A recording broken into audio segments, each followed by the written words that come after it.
All right, guys. Hello and welcome. We got Captain Nipples the Fourth. He is an Australian map maker here with us today. Hello and welcome, Captain Nipples. Hey, how you doing? I'm doing well. So where are you from in Australia? I'm going to turn your volume up a little bit. Are you from Western Australia or Eastern Australia? I live on the east side. Okay. As do most Australians, and most Americans live on the east coast of the United States. That's just how it works out. All right, so guys, we've got a couple of maps that we're potentially going to work on today with Captain Nipples, and the whole point is basically just to kind of set him up and show him what the compiler can do, get him in a good spot through his direction on the maps. And then if he likes it, I mean, maybe we could help him out some more in the future, or we give him some ideas and he builds his own compiler. Whatever the story is, we're just going to help Captain Nipples out because we like to help people around here. And we literally have a tool that's designed to do exactly what Captain Nipples wants to do. So the first thing that I'm going to show are a couple of maps, screenshots that he's got. I do not have the maps downloaded, but I think I've got a large enough screen that I can show. Oh yeah, these are high resolution images here. So in Age of Empires 2, there's basically if you want a random distribution of players, there are not a lot of options. You basically get a circle, and that's it. It seems that here Captain Nipples has a sort of parabolic distribution. So we've got one team on this side, and we've got another team on the other side here. So we can see that we've got some colors. We've got yellow, red, orange, and purple on one team, and then we've got cyan, gray, blue, and green on the other team. And this map is called Vanguard, which I think is pretty creative. I like the look of this map too. And it's got some golds in the back for each team to sort of share. Now, if you wanted to make this map in Age of Empires, there's no built-in function to be able to do that kind of thing. So it looks like what he's done, and you can confirm this if this is true, Captain Nipples, is basically these are directly placed player starting locations. They're the same every time, and then these are two statically located neutral lands as well. And how many different configurations do you have for this map, Captain Nipples? I don't actually remember. I think I have I think I did every 8 degrees or something, and then yeah. Wow, that's some 80 degrees. So okay. it's a lot. 36 or something configurations. Okay, not bad. But the players are always relative to each other. The players are always in the same spot, right? It's just a matter of rotating this throughout the space. So actually, like for instance, if we were to take this and we were to rotate this 180 degrees, it would be the same map. So probably what you did was you just rotated it 45 degrees, maybe 90 degrees, and but probably more like 45 degrees every 8 degrees or something like that. All right, so we're going to go over how to make something like this with the compilers that are available to the Alchemy guys. And the other map that Captain Nipples was working on, which I think is pretty cool here, I like both of these concepts, which is why I wanted to be involved with them. Looks like we've got some connections between these two teams, and the two teams have, you got one team on the left-hand side and one team on the right-hand side, and these teams are kind of more so in a line than anything else. It looks like they've got all their berries and stone and gold in the back. But they're otherwise in a big hideout-style forest. And on the top of the map, it looks like we have a desert with some bonus golds, maybe some goats or something. And then in the bottom, we have a pond with some fish. And I've made a map similar to this one, or I've worked with BP Dredge on a map similar to this one called Beaver Dam. And on that one, the players were very interested in being able to predict which side which player would be on.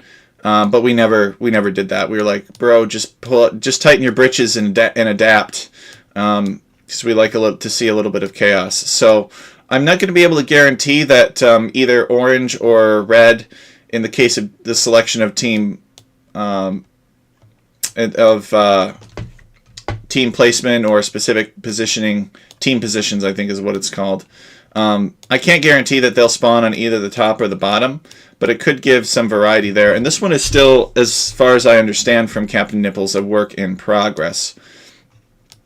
So let me just bring up a graphic here that sort of illustrates what happens, or how a map maker would be able to randomize something like this. So sorry, I'm just trying to find your stream as well. Yeah, it should be in Now Live. Oh, I'm sorry. Yeah, you can't see my screen. Let me share my screen within Discord, although that might slow things down. But there won't be any delay. So I will. See. I was looking on Twitch. That's my fault. Well, it's a logical place to look most of the time. All right. Let me share my screen. I'm sorry. There's a bit of a delay, but that's okay. Okay. Oh, I don't think my computer can handle it. Okay, so let's kind of go over these three options here. I've got shared on my screen for now. This is sort of the classic AoE2 map maker dilemma, right? You think that, okay, I kind of want a lake on one side and I want a gold mine on the other side, and I want to do create player lands. I want to use the built-in land generation function It'll provide a random distribution of players. It works for all setups. It's very robust. It's great, right? The problem is that it's unacceptable. Because what will happen is create player lands is pretty stupid. And it'll just put players wherever it can within the constraints of this radius. And it's not going to it's going to do so completely ignorant of what the other neutral lands on your map look like. So if you've got stuff going on in the top corner and stuff going on in the bottom corner and it's different stuff, don't care. It will just put those players wherever, and this is not fair. Players will bitch about this, and rightfully so.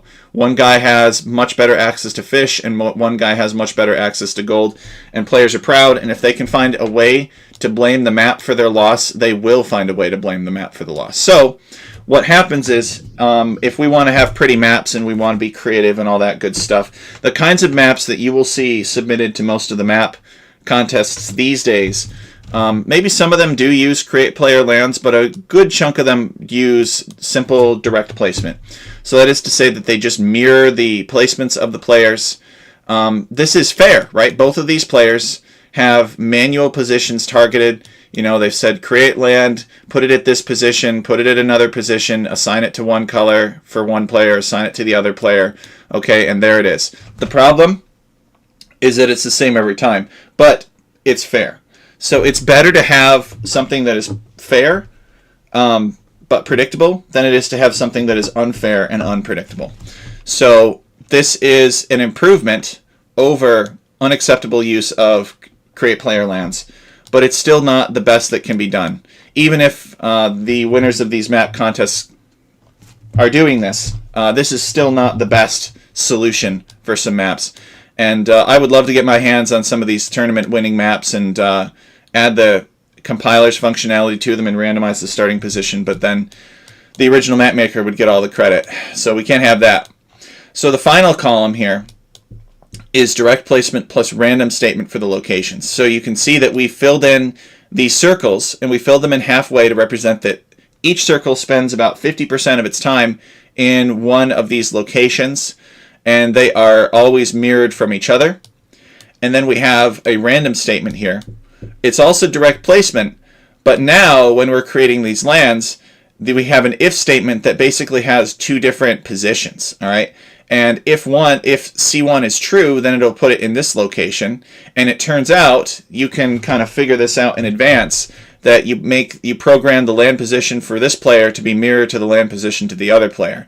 So in this way, you can essentially always have a mirrored set of positions, but the disadvantage for this is that it's long and hard and nobody wants to do it.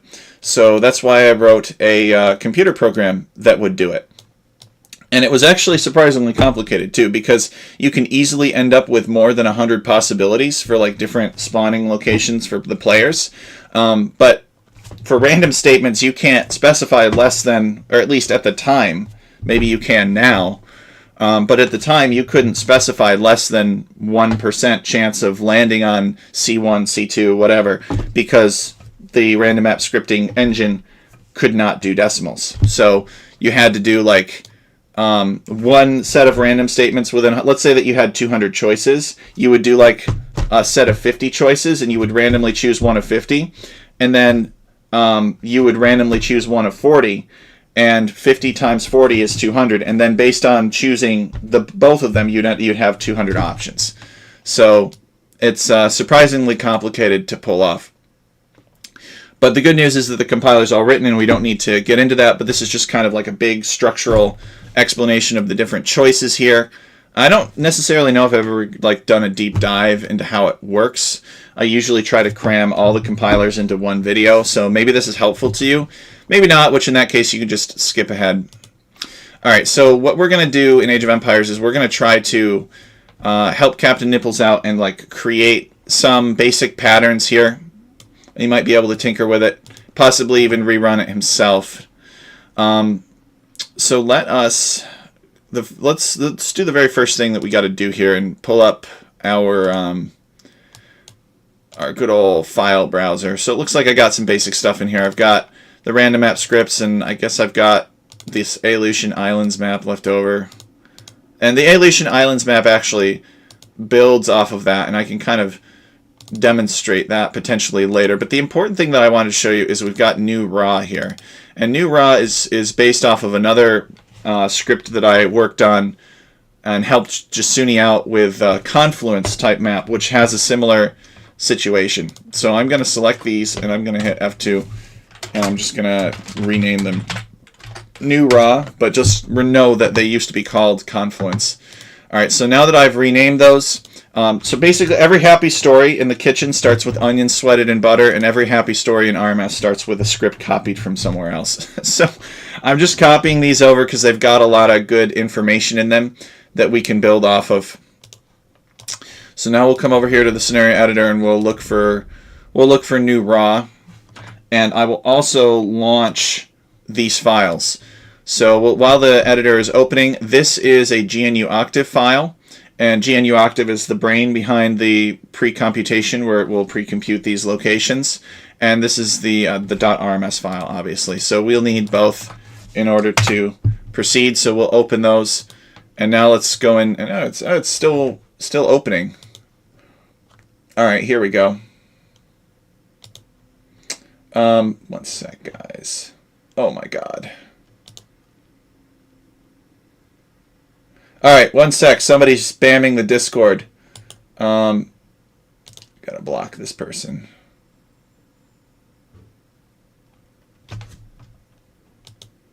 Oh, wait. No, that's not right. I need to ban this person. Spam account. Delete message history from the past hour. There we go. All right. Sorry about that, guys. I guess you're moving up in the world when people decide to spam your server. It's really unfortunate, though. I keep on hoping that actual people interested in Age of Empires would want to join. But they knew right when to hit me, too. They knew when I was going live and waiting for me to be distracted. They're very sophisticated these days. All right. So anyway, we're going to go over here to Confluence, which I've renamed as New Raw. There we go, New Raw. All right, so as you can see, the premise of this map was a confluence, right? We have two branches of a river. There's kind of a neutral land over here, and there's player starting locations here and here. So the idea is you'd hit generate, right? And you would not necessarily have a static location. So if this were done in normal Age of Empires, and it's not perfect, because I was just setting it up as a demonstration for the actual creator of Confluence to tinker with it, and so he went in there and tinkered with it, and he actually made a real map out of this that we played in Alchemy League. But just kind of to show you some of the different configurations, we were messing around with like making this a narrower branch. And we weren't really able to achieve that effect consistently, but it doesn't really matter. The important thing is that if we went up to large size and we did 8 players, you know, we would have a support for that configuration.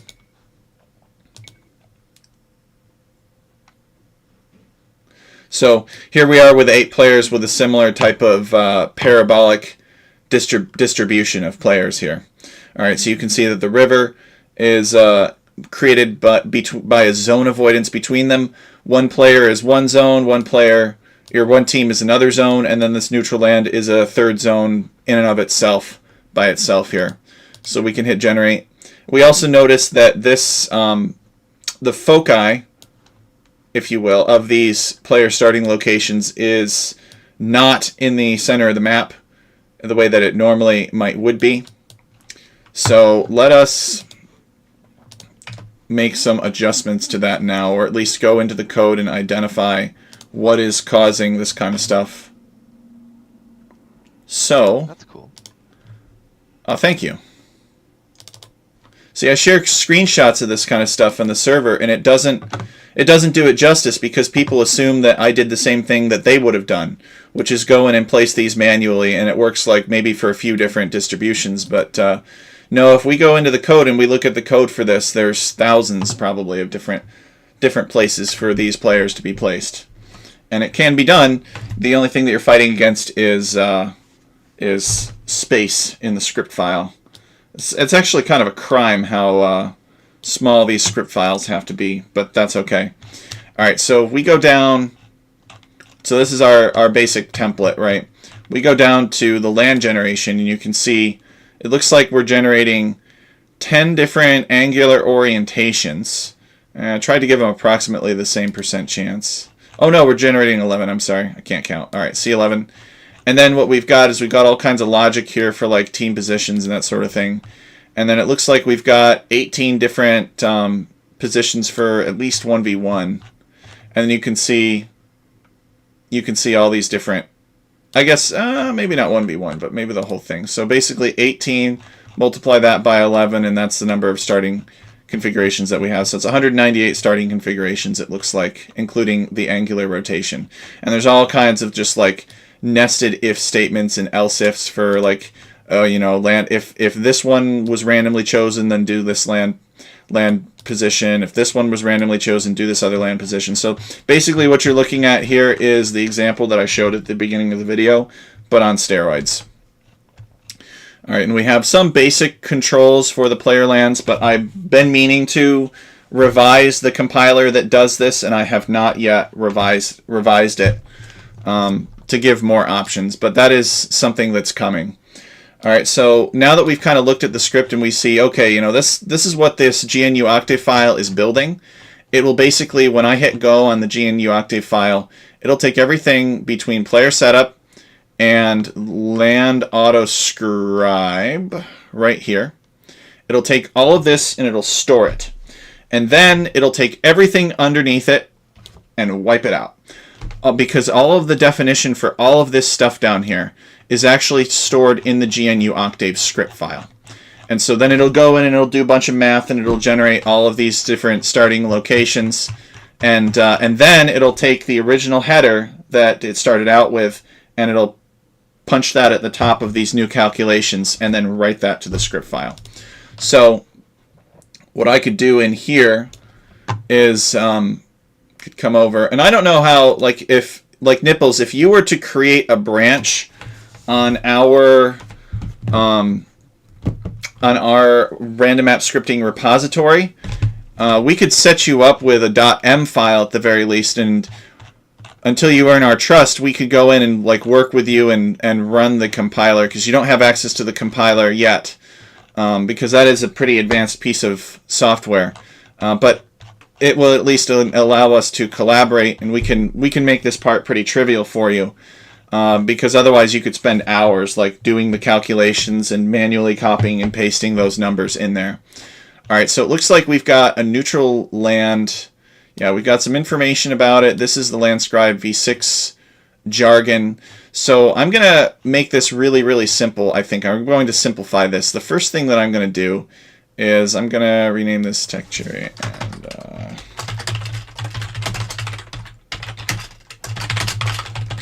so we're working with a different creator on this, and we're going to do like new raw land generation. You know, it doesn't really matter what we call it, right? It's just kind of a dummy file. Some of these controls that I set up earlier refer to the offset from the center of the map and the perpendicular offset from the other team's focal point. So we're going to simplify this. Let's see how big the file is. It should be pretty linear, right? It's 431 kilobytes. So we could have actually gone even more advanced in terms of like the number of variation, but this is just a starting point.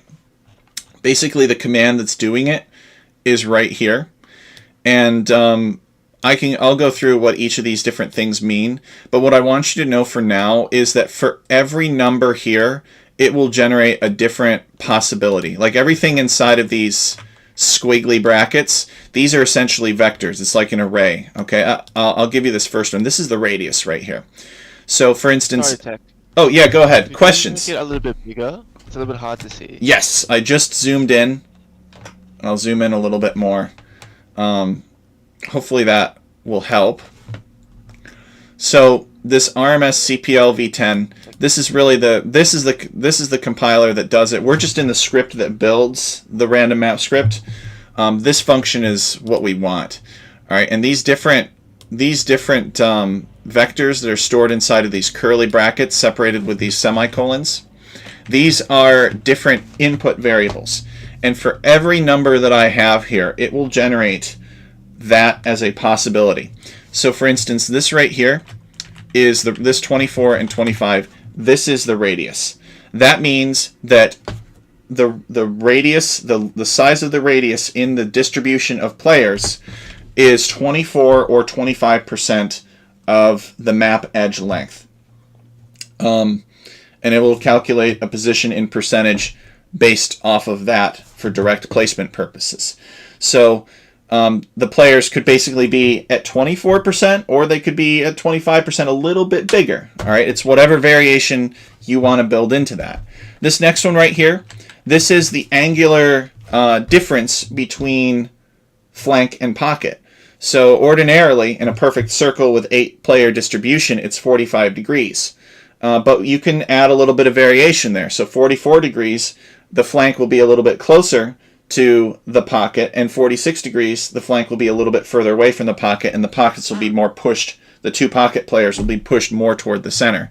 It also adjusts these numbers or scales them appropriately depending on the number of players. So if there are 6 players, some of these angles, for instance, if you've got 2 players, will be multiplied by an appropriate scaling factor from basically going from 8 to 2 or vice versa.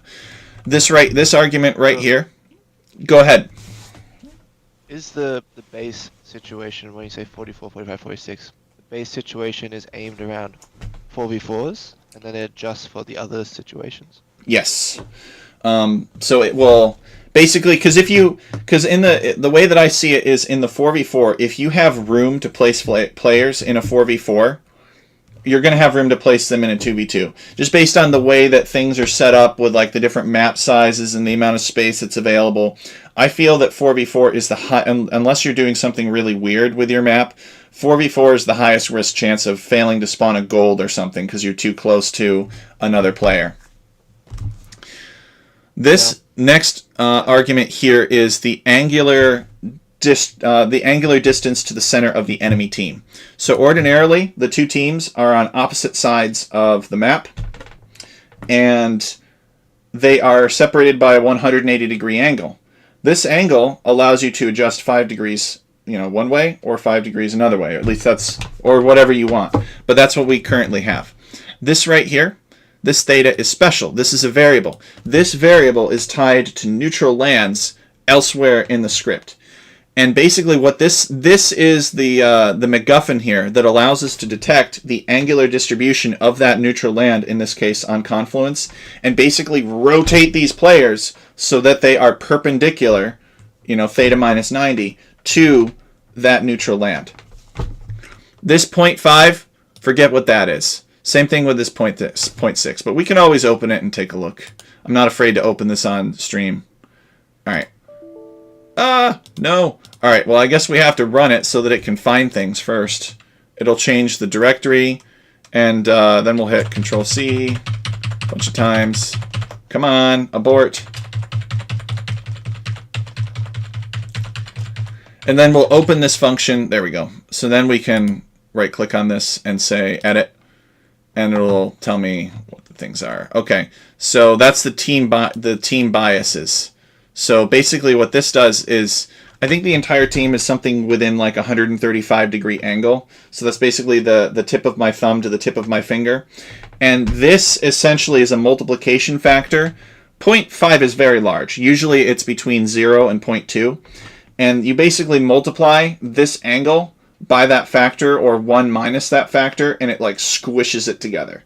So the bigger that number is, the more squished together the teams are. So this is very useful because it allows you to put teams together without like grouped by team, because grouped by team is inherently hard-coded to the base size. So this allows us to essentially adjust the spacing between players independently of the base size, which is a very useful tool. This 0.6 is the eccentricity of the starting distribution. So if you wanted to make an egg shape, you would put that closer to 1, essentially. A perfect circle would be 0. Hey, Cookie Pirate, welcome. This C is a matrix that gives you the points in X and Y of starting locations for the focus of each of these players. So each team, in a perfect circle, each team is going to have a focus that's directly in the center of the map. So that is how we're getting these this hyperbolic distribution, because what we're doing is we're essentially detecting whatever angular orientation the map is at, and then we're essentially sliding this angular or these locations past each other so that we have a hyperbolic starting pattern instead.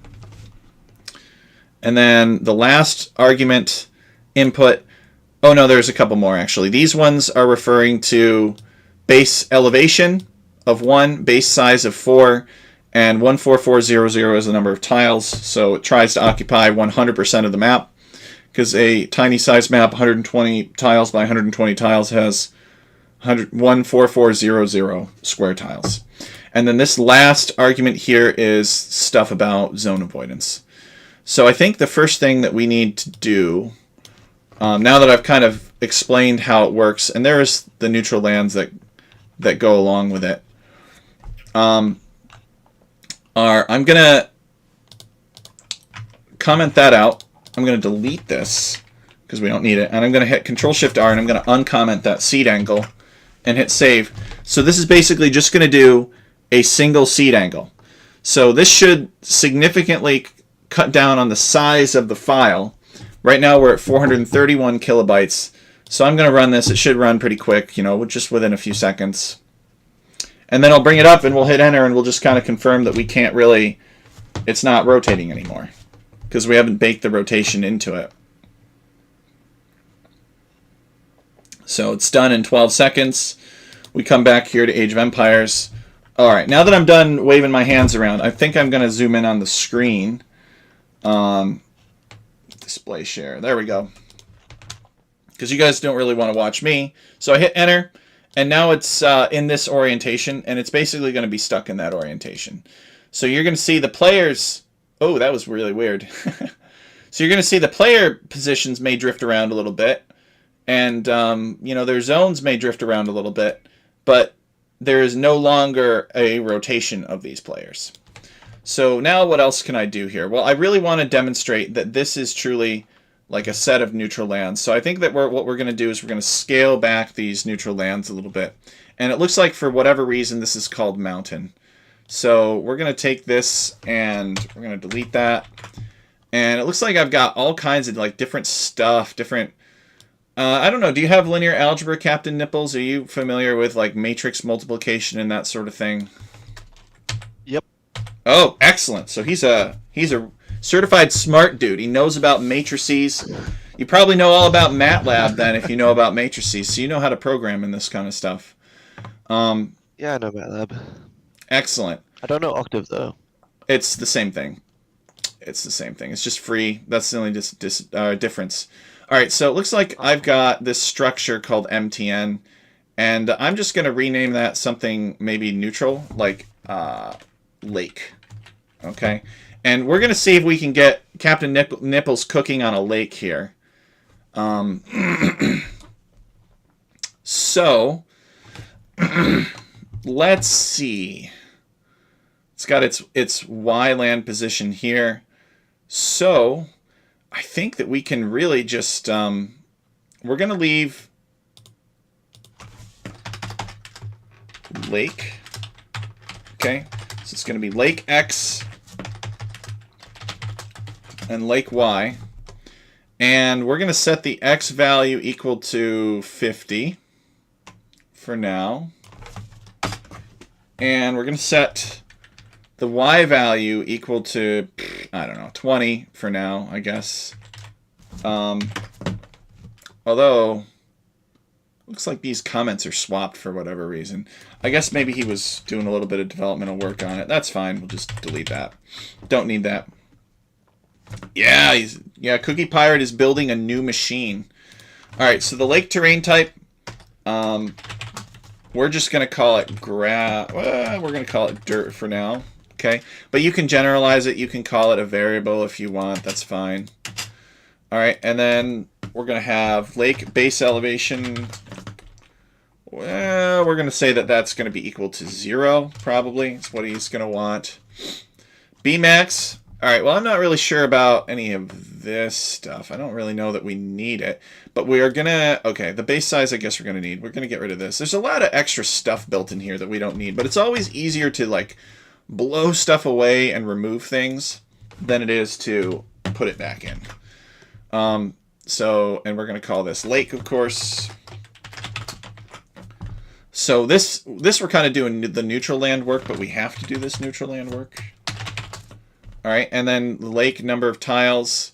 We're going to set the lake equal to... what do you think, Captain Nipples? How about 6? How does 800 sound for now? I don't know what you have right now, actually. You could probably tell me. And then I could put the I don't remember off the top of my head, but I can pull it up. Well, let me know what what the size of the lake that you want it to be, and we'll do that. About 850, I think, is what I had. Oh, a good guess. So you had a good guess. Yeah. All right. And then what did you have for base size of the lake? I had 10. 10. All right. Excellent. A nice round lake. Clumping factor 25, I assume, to make the lake as round as possible. Good question. Cookie Pirate says getting the CP cooler on. 20.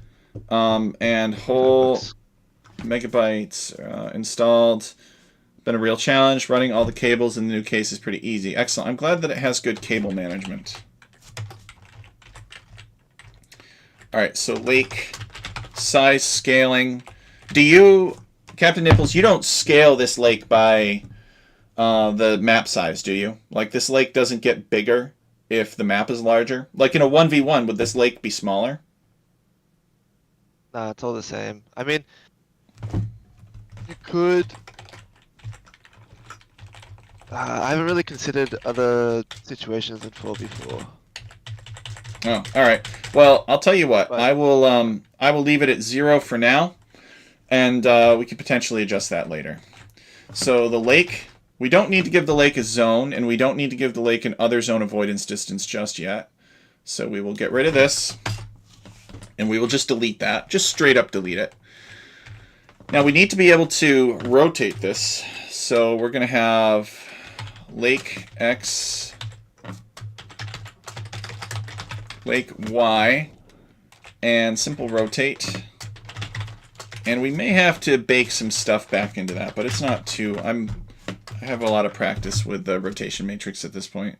Oh, motherboard. Right. Motherboard. All right, and then... Sorry, Tech, I think I was a little bit confused. Are we doing raw? Yes. Yeah. Okay, yeah, what I did for the lake was to make it round.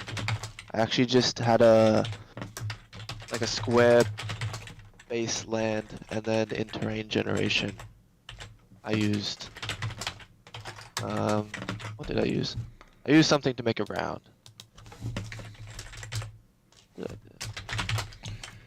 Alright, well, we're just... Yeah, I set it as like a player land, and then you set avoid player start areas. Really? That's very bizarre. Were you having issues with it, like, growing too much one side or another? Because we can always give it, like, a specific window that it can grow within. If you want. We'll do that later, though. Alright, so lake... We'll clear that out. Lake X. Lake Y. Okay, so we basically have gotten this. This is all just extra kind of like paperwork stuff that we have to do. I'll explain though. So basically, feed it into a simple rotation function, and it'll configure it. Rotation matrix. Apply the angle that's specified. You know how the rotation matrix works if you're familiar with MATLAB. And then it'll basically load that in as a field within a structure. So the X and Y coordinates, and then it will come in here, and it will, looks like it's land scribe, so it'll turn it into this massive matrix that has all of the information. I actually don't know why I broke this up into 2 different steps. It seems like this should be able to go inside of this. But anyway, maybe there's a good reason. Oh yeah, I remember what the reason is, but it's not important for now. So then you feed this information into RMS Processor v6, and then that is what converts it into code. All right, and then we've got this. All right, so all of this stuff should remain the same. Let's just change this so I don't forget about it. All right, so hit save. And now we should be able to run, and we should have a lake that kind of looks a little bit right. Although these player lands are going to somewhat overshadow it. So what I'm going to do is I'm going to duplicate the player land, comment that out, and let's see. I'm going to set the player lands equal to 0 for now. So no growth at all. And we're just going to make sure that this lake shows up the way that it's supposed to show up. That's the most important thing. So let's hit go, and we'll see what happens.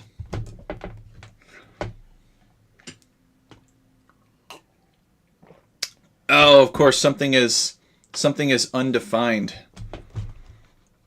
Oh, right, we forgot the underscore.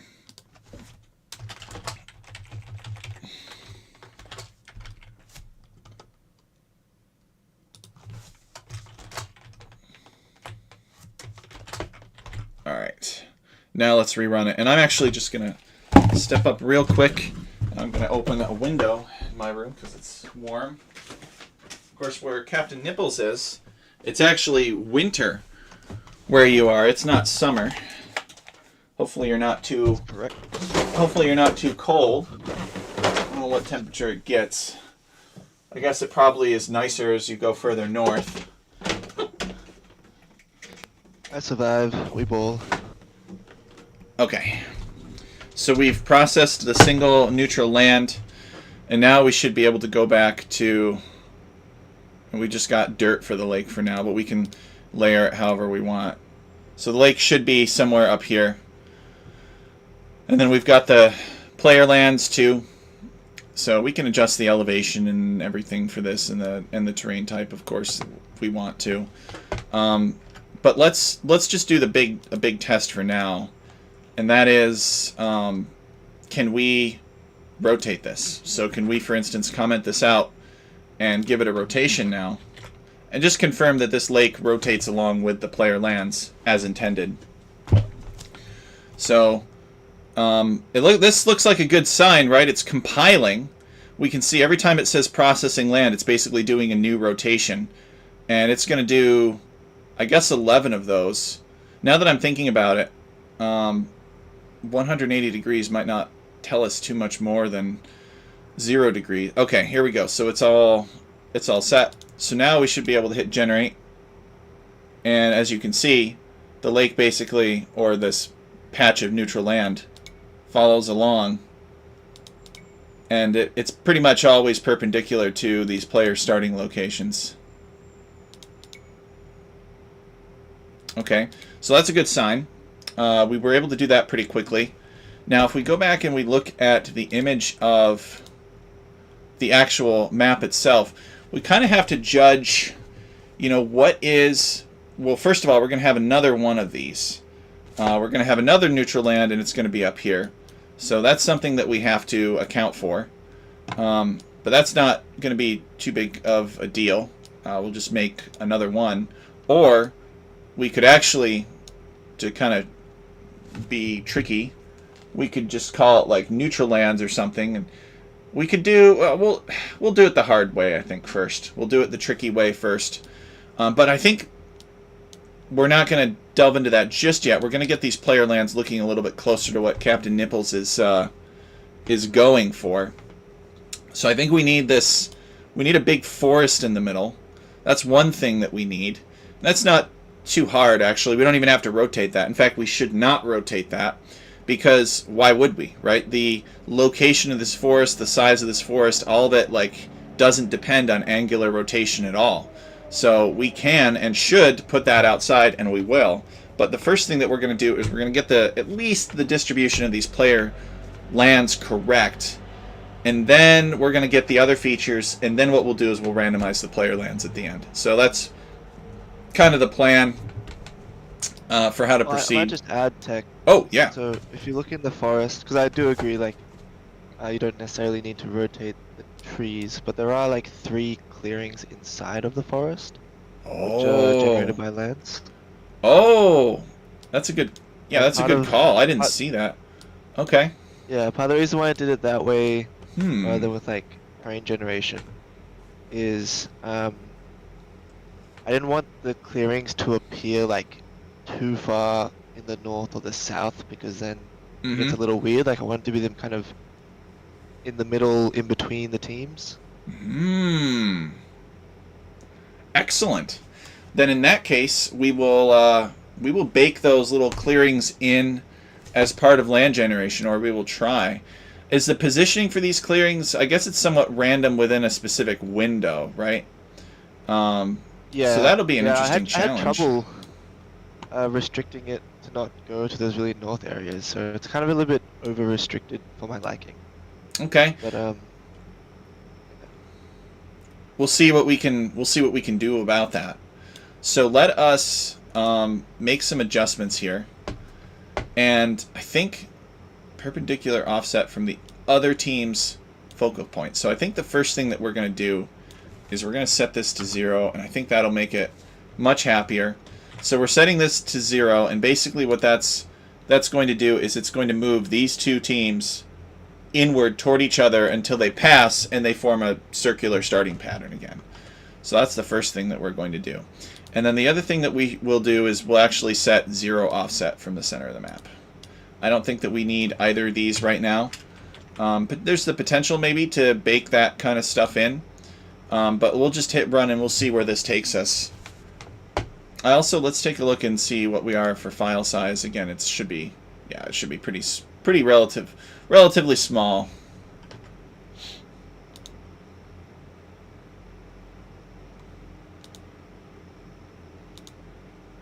Yeah, what's with all these spammers lately? Guess more people finding the server.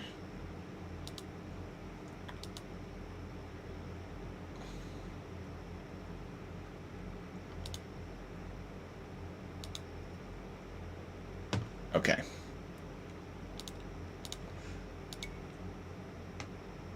I need to get a moderation team together. Alright, so I think that looks actually reasonably... What do you think, Captain Nipples? About this player distribution? it, Too big? Too far apart? A moment. Well, there's like a 10-second delay with the stream. Ah, okay.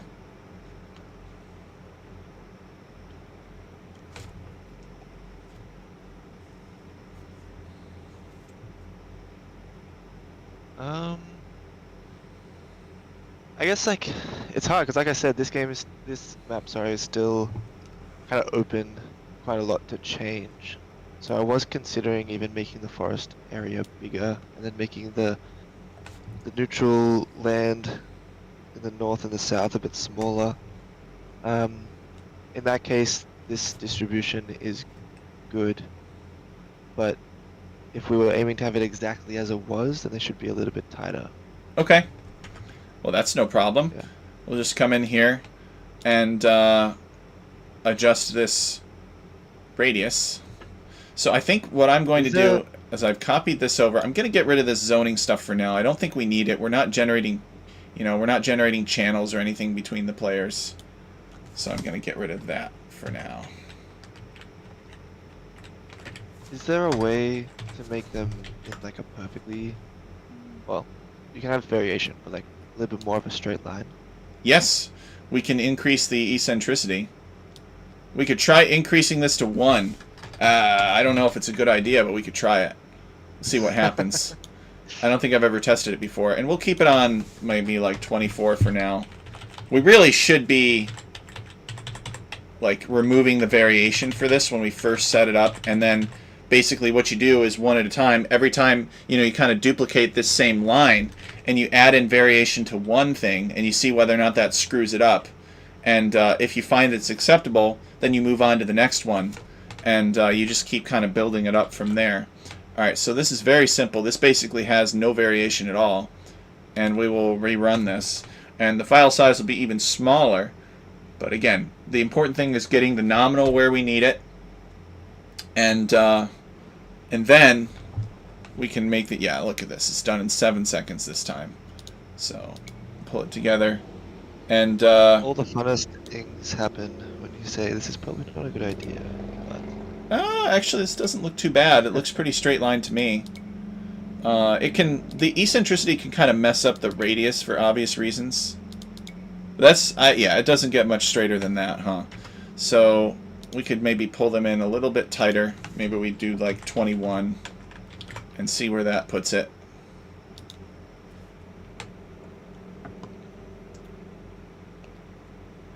Cookie Pirate confirming he doesn't see any spam messages. That's good. Yeah, I was Lion messaged me. He's like, "Hey man, you're getting spammed in the server," and so I was able to address it before most people saw the offensive links that they shared. Well done. Looks a little bit closer, but it was tricky. It was tricky. All right, let's see if we can pull that in just a little bit more. Maybe like 15, or make it like something significantly different, so it doesn't really look much different.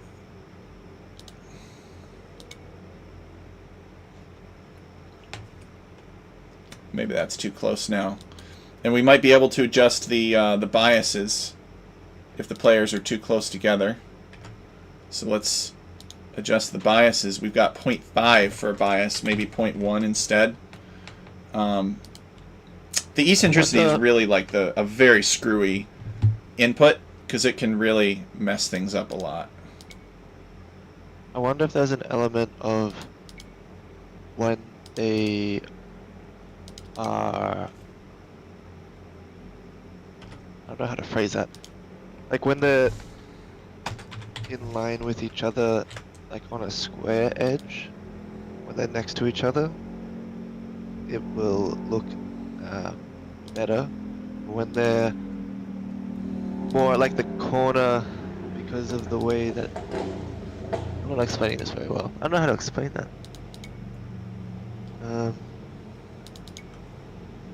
Like if you don't rotate the lens. Oh. Yeah. And then they might look good, and then you rotate them 45 degrees, and then because of the way that the range on the TCs works and stuff, maybe the square shape of it, maybe it looks Yes. There's a word for that. I forget the name of the word though, where it just counts diagonals as the same distance as everything else. It's bad math. All right, I think we're gonna leave it at this one right here for now.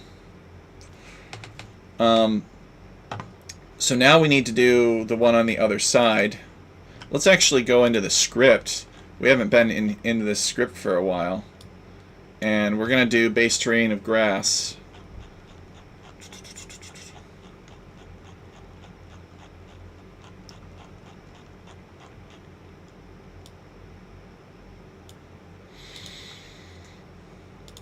Okay, we got BT here for our base terrain. That's real original.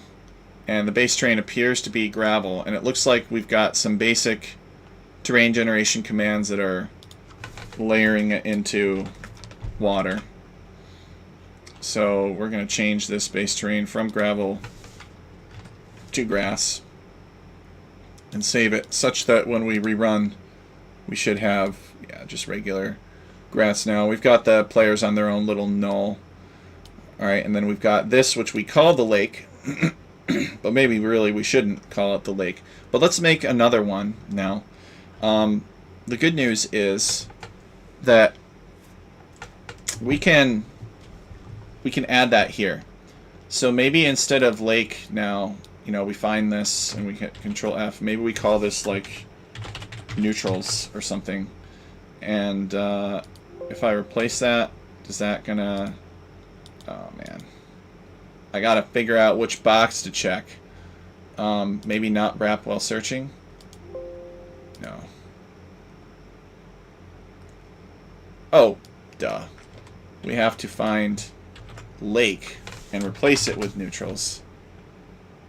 And so... Okay, yeah, there we go. So we'll replace everything. Okay. So that should be good. So now it's called neutrals. So it could include the lake and it could include the gold mine.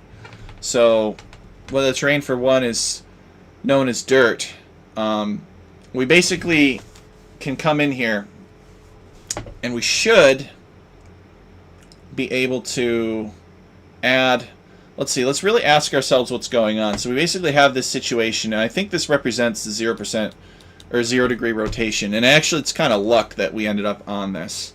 But it's pretty much putting this here. This is the coordinate, 50 comma 2 or 20 essentially, which is what it's doing. Yeah, 50 comma 20. So we need to give it another one, and maybe the second y that we give it is going to be on the other side. It's going to be 80. Now, if we fed this directly into our rotation, it would not work. It would throw an error because this matrix is no longer the same size as the other matrix. So, yeah, see, it's like, oh, dimension mismatch, what are you doing? But if we know that these neutrals are always along 50, then what we can do is we can just say, 50 and 50. And that should work. So now, and that's a simple way of doing it. You could set up like a two-dimensional matrix, and it'll like stretch these parameters over a defined space that you want. And so now we should have two of them, and the two of them should be designed to adapt to the various rotations of the players. Yeah. So that's all well and good. Maybe we have one that's actually a little bit further away, and that's fine too. We can make that adjustment. So now we're going to come in here, and we're going to say that we want one of them to be dirt, and we want one of them to be gravel. And it'll set up one of them as dirt and the other one as gravel. So we hit run, it's done in 2 seconds. It's always best to like configure it with the minimum number of possibilities first while you're sort of troubleshooting and getting it to work the way that you want. And now we're going to go back here and we're going to uncomment this. We're going to, just because I despise putting down actual water. Maybe Captain Nipples is okay with it, but I hate putting down water. You basically never want to put down water in land generation. You always want it to be whatever terrain is getting stretched out to make that water. And then we're going to come up here and maybe we'll do like constant gravel 70. Maybe. Actually, definitely we will. And now we come back here to generate, and we're going to have the lake on one side, and we're going to have the dirt patch on the other. But, you say, TechChariot, the dirt patch is not the same size as the lake. That's not right. Well, we can handle that too. So, this is much larger, so we're going to increase the size of it. And we could also adjust the positioning of it as well in case, like, 50, 80 was not an appropriate position. So, to do that, we're going to come in here, and we see that we're on to rows ourselves, so we need to maybe make something like 2,000. Let's try that just to show that we can make the opposite. They don't have to be the same size. We can make one 850 and one 2,000. Alright, so 4 seconds. I'm curious, Tech. Yeah. Is this the only way you can make neutral lands? What do you You mean? can make them all together in like one batch? All together. Because you mentioned that there was like that you weren't gonna have a way to make it so that like player 8 is the one that's always near the water. And is this the reason why? No, that is because we can always guarantee that the water is here relative to other features. What we can't guarantee is it's built into the neutral land or into the player land preprocessor that this player is sometimes red and sometimes orange, or vice versa. Yeah. Same thing on the other side. So there's basically a 25% chance that red is going to be up against gray against the lake. And in order to prevent that from happening, I would have to strip that randomness out of that processor, and I'm not willing to do that. There's not a variable option. I say that for that. If you're any good at Age of Empires and you're a good team player and you have a competent draft and that sort of thing, you should be able to pick your civs so that you can adjust to whether or not this is water or whether or not your teammate's getting the water. So that's more so a philosophical thing. Theoretically, yes, it could be done. We can always remove variation. Removing variation is easy, relatively easy. Baking in variation that's fair, that's the hard part. So as you can see, this lake is indeed, it's larger than the desert. Let's see if we can... Actually, that's that's not what we want. We want the desert to be larger. So therefore, we're going to put the gravel on this one, and we're going to put the dirt on this side. And it makes sense, right? I mean, the second entry is pertaining to the larger size. So therefore, we want the larger size corresponding to the dirt. So that's why that's here and like that. So let's also increase it to maybe 4,000. And let us also increase from base size 10 to base size 20. And we hit go. And so it'll process those two neutral lands. Then we hit... Okay. So here we go. That's a little bit better. Now, if we were concerned that this is getting... this is getting kind of a little bit too close to these player lands, we could set up zone avoidance for these player lands. So, for instance, we could set up these player lands as all being the same zone, and this is a different zone, so this has to avoid. And let's do that. I mean, we could set this up as, we could constrain it with like borders and stuff too, but that'll be kind of tutorial. I think that'll be a good demonstration. So we'll come in here, and we will scroll to the right, and we'll basically bring back this argument here. PZA is player zone avoidance, and we'll copy it. And we'll add the semicolon. It's really helpful that you have octave experience, because when they don't have octave experience, it's always like, wait, what are you doing? All right. So, it might be important to note that the way I did the clearings in the forest is I vaguely restricted their location using borders, and then I also used zone avoidance for making sure that I think I had them growing a little bit. I wanted to make sure that they didn't grow into the player lands, and I used the zone avoidance distance to make the placement far enough from the players that it wouldn't be unfair.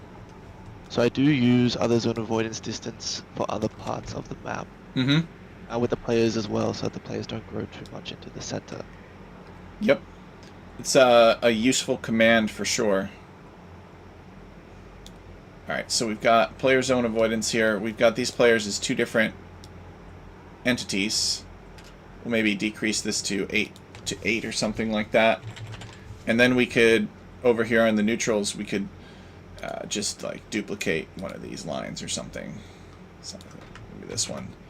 And then give the neutrals also another zone avoidance of 8. Yeah, it looks like we still have mountain references in here. We don't want that.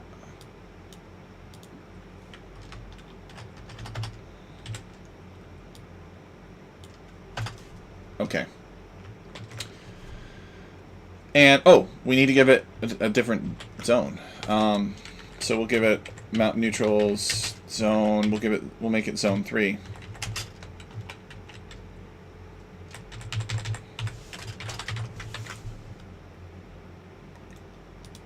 So we hit go. It's thinking about it. Alright, so then we're going to come back here. So we haven't hit generate yet, but we're going to check this and make sure that this avoids the player land by 8. And as you can see, it does. But it spills into over here. Alright, so maybe it would be more appropriate to push it out a little bit more and then constrain it by borders. So let's do that. Let's push it out a little bit further. So maybe instead of 80, we make it 90. And then we could do borders for it as well. But let's come down here, and I guess this is as good of a place as any. Oops. So instead of terrain type, we're going to have X window. We're going to have Y window.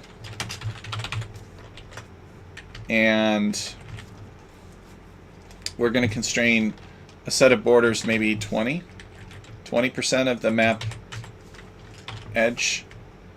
And let's see, neutrals, I believe this is W and this is V. Those are the fields of the structure. So we'll see whether or not it fills it up entirely, what it does. We know we're moving it out a little bit too. So with the same seed, we see that this is moved out, and now it's, look at that, it's all nicely behaved. So we don't really need the zone avoidance for this thing. Unfortunately, there's not really anything stopping it from being kind of square shaped, according to like these Cartesian edges of the map, but it at least does its thing now. And we can increase the size of the pocket that's allowed to exist in as well. But if we wanted to make it like a big dome shape or something like that up here, that is also possible, but trickier. But we'll leave that for now. So let's see if we can now integrate the neutral forest in the center. I'm thinking about how it's going to avoid the players.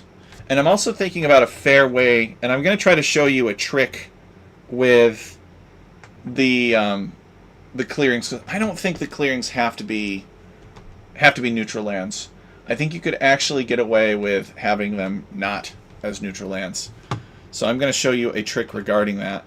But the first thing that I'm going to do is, just because this drives me crazy, sorry, it's a little bit OCD of me, but we're going to do water here. Just because I'm tired of looking at a DLC new shallow. I think it looks really good in small amounts, but when the entire lake is made out of DLC new shallow, it just drives me nuts. So we're going to make a proper lake. Okay, see, now this looks nice. You kind of wade into the edges of the lake. All right, fine. So now let's add ourselves another land. And this is going to be tutorial, because this land is not going to depend on angular rotation, right? This neutral land is just going to be in the center of the map. So we don't want it in here with all this other stuff, like depending on the angle. We want it, and actually I think I'm going to take this and we're going to say that theta of end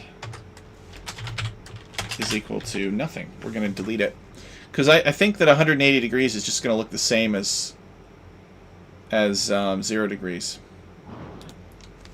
And I think that should be fine. So it'll be 10 points spaced every 8 degrees or so. Sound familiar, guys?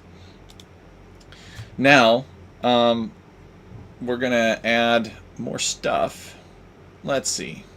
So this script basically is taking this entire mega structure here, and it's feeding into the random statements, which we need. So we're going to do that below here. And we're almost done. So we're going to copy a lot of this stuff here. We're not going to need most of it, I think. Paste it down here. And what the... yeah, we don't need this NM at all. Don't need that. Don't need that. So this one, we can actually directly state what we want. We should keep this window. So we should have, let's see, forest.x,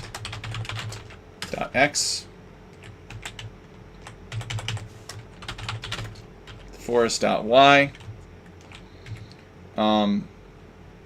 Forest.x is going to be 50. The y value is going to be 50 because they're in the center. And could we make it so that it's kind of random? Yes, we could. We could have the player lands float around and go up and down and stuff, but it just gets to the point where you ask yourself, does it really affect the outcome of the game? Alright, and then let's do forest here. Because if it doesn't affect the outcome of the game, it should not be randomized, but if it will affect the outcome of the game, it should always be randomized if it can be. Alright. So this is technically a neutral as well. We don't have to specify, actually we don't have to specify base elevation. We don't really have to specify base size. In fact, we probably shouldn't. We don't have to specify number of tiles, because if we don't, then it'll default to trying to occupy 100% of the map, and we're already constraining it. Clumping factor 25, we will keep that just in case. Zone we're not going to keep. We're going to comment this stuff out. And so now, yeah, we're just going to rename these, and then we're going to integrate it into the code. So we've declared our parameters. And then we need to feed it into the land compositions, so we're going to copy that. Paste that there. We're going to have lm forest.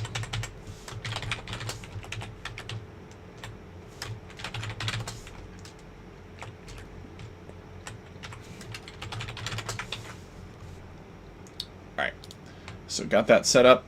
And then I think we're going to put it right here. We need RMS processor v6 to turn it into actual lines of code. And by the way, we haven't looked at the script file at all. We probably should do that. You get the idea, though. It's just, it's writing to, every time we run this, it's writing to the script file. Okay, here we go. So it's going to take the preface, any manual lands that we specify, just like directly in here. We could, you know, we could type out create land, terrain type, you know, all that good stuff. We could totally type that in here if we wanted to, in case there's something that we needed to add, but we're not going to. All right, the script is the variable called script is the rotation. This is the forest in the center, and then PL is the player lands. Actually, we're not.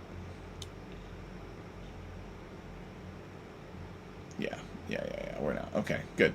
It's just getting added in at the end. Let's hit go. So now you'll see a bunch of 1-2s, and then we're going to see processing land 1, you know, because it does this one at the end, because it doesn't need a new one of these for every possible variation. So now we hit go, and we should have ourselves a little forest in between the players. Looks like the forest could grow a little bit. What do you think, Captain Naples? The forest is actually going to be more long, isn't it? Yeah, I'll just have to wait for the video to catch up to where you are. Oh, right.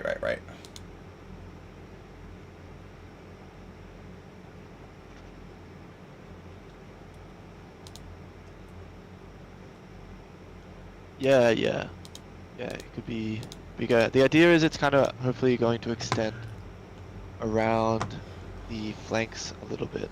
Yep. Alright, let's make that adjustment. So, we're going to increase the size of this window. And we are going to give it a zone now. And we're going to give it an other zone avoidance distance too.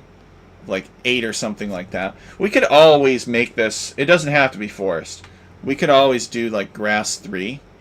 If we didn't want to handle this with zones, we could do something like grass 3 in here, and then we could place the forest on the grass 3 such that it avoids player lands by a certain distance, but it's a little bit easier to see. So let's set it up like this for now. We got an avoidance of 8, and the player lands should be close enough that it's not really going to reach into them, but it actually reminds me a lot about Hideout, actually. Let's rerun this. So we got zones 1 and 2 for these players. They don't really have to be separate zones. Let's see. Okay, so it looks like we've got this land is growing. This neutral land is growing, but I don't know. What do you think, Captain Naples? I think it looks a little bit close to these players. We got it to grow a bit.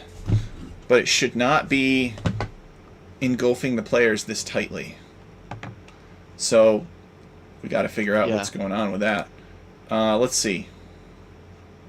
Ah, here we go. It's because we're changing neutrals. We should be changing the forest. Should be giving these properties to the forest. So we can assign those properties to neutrals, but it's not going to help us at this point. Alright. And so that's going to be 8. And, oh, the neutrals are actually zone 3 as well. I guess that's only fair. So the forest is going to have that zone avoidance. It's done in 4 seconds. Hit generate. Aha! There we go. So now you can see that it is properly avoiding the players. It looks a little bit square. But again, you could do something where you made this like grass and then you kind of layered it in a way that looked a little bit more organic. And it just has to come, this just has to do with like how perfect the player lands are in a line here. That's why it looks a bit square. But we hit generate and this behavior should be preserved, albeit maybe a little bit choppier, different dimensions and such.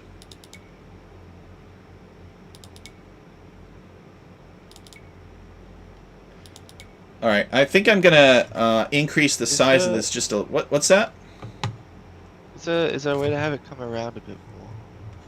Yep, So yes. the players are in like a little cocoon. A little bit of an overflow is what we need. A cocoon. I like that word. That's a good word. Alright, let's do it. Team Cocoons is going to be the new name of the map. So let's buff this to 45. Oops. Oh, it's generally better to make it in even number. Oh, we were going to look at the script too, guys. Let's see. So we come in over here. We see we've got the lands. Actually, we don't need this. So it's land auto-scribing a lot of stuff. Come down here to the bottom, I think. Actually, don't. Where is it stashing the neutral lands? It should be very obvious where it's stashing the neutral. Whoop. So it's going to stash 2 of them here, which makes sense. It's going to do it after each rotation. And then it should be stashing 1 more at the end, the very end. But I don't see it. Maybe it's at the beginning. I mean, we know that it's happening because when we hit generate, it appears.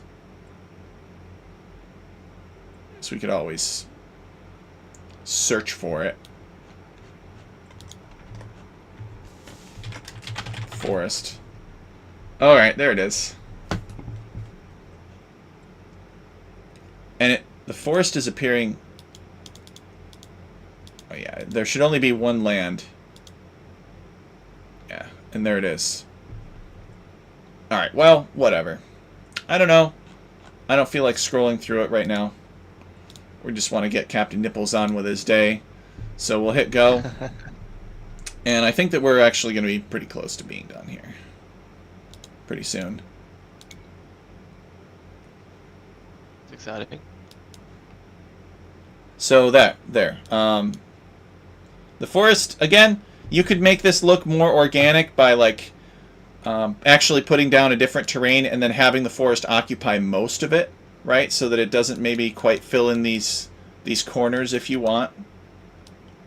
But we're going to call it forest for now. So we hit generate. You can see that it overflows the players at this point. What else do we want to do? I think that we can solve the meadow, the clearings of the forest. I think we can solve that with terrains, and I'm going to show you how. How many... Well, I guess I would ask, how many of these were you planning on having? Did you want 3 specifically, or are you okay with a couple more than that?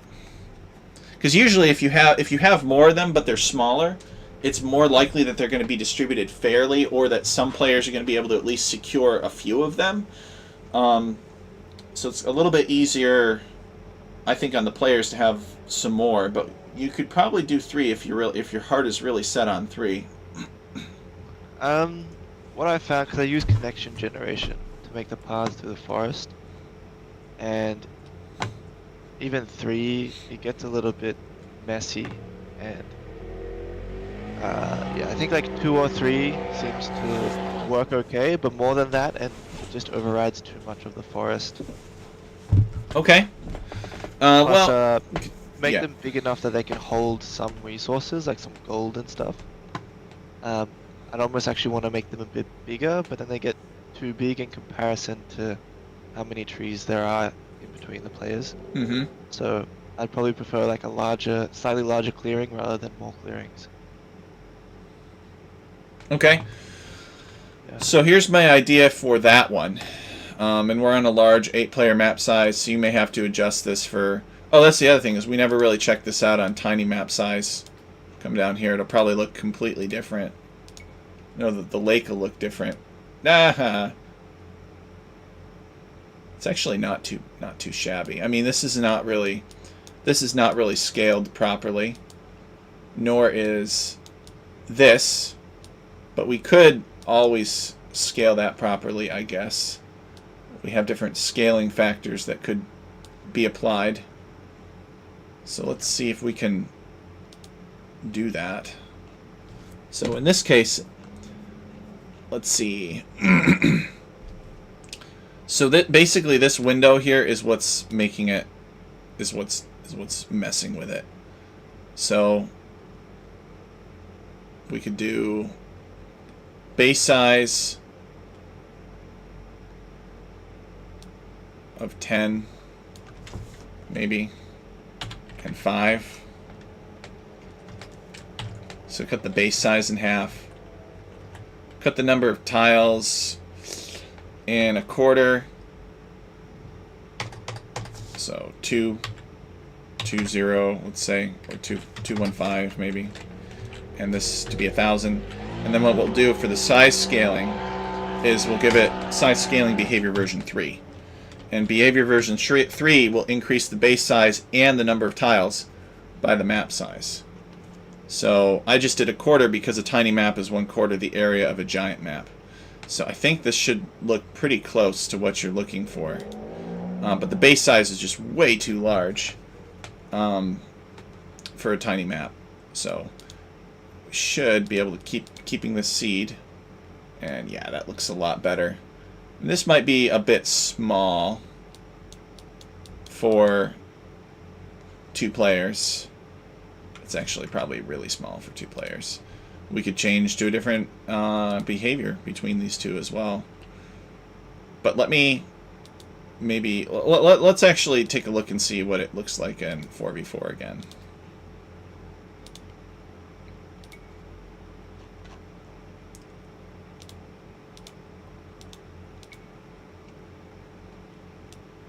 Yeah, and that's a little small for 4v4 as well. And as is this. So we could definitely grow it up a little bit. I mean, you can see that it is scaling it up. Oh, wait, this is a tiny map size. Duh. No wonder it looks the same size. Alright, there we go. Yeah, so that looks a little bit more appropriate. It's always possible to adjust these sorts of things. Anyway, I'll leave that as it is for now. And we'll just do the forest clearings. I think you may be able to get away with terrain placement placeholder techniques. So we're here in the code. We're actually going to mess with the code a bit. And let's see. We're actually going to go and change the script file itself. I don't have any good compilers for terrain generation. And that's essentially what we're doing. So we're going to create this, and maybe Captain Neeples likes it and wants to keep it, maybe he doesn't. But we're going to do like define clearing or something like that. And then we're going to say if clearing, so he can comment it out easily if he doesn't like it, or just delete it. And the first thing that we're going to do is we're going to put down a placeholder. So we're going to do DLC black, and we're going to do a single patch of DLC black. Ooh! No. I did not mean to do that. What did I just do? Alright. Create terrain. So I just have a little curiosity question. Mm-hmm. So if you rerun your compiler, it would overwrite the file, right, and then remove terrain generation?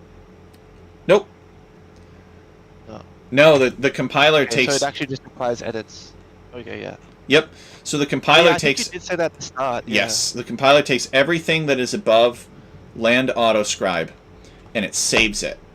And then it deletes the entire file, and then it goes through and it generates everything below land autoscribe, and then it takes what it saved in land autoscribe and tacks it at the top, and then rewrites it to the file.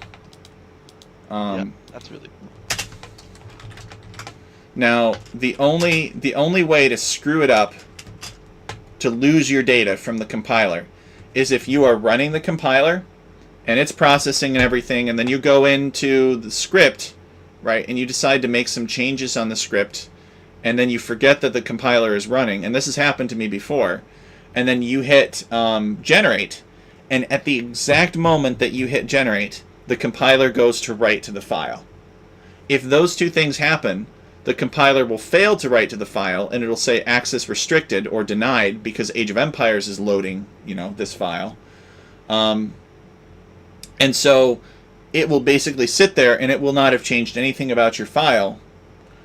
And then if you go to run the compiler again, it will delete your file because it'll delete all of the information in your file.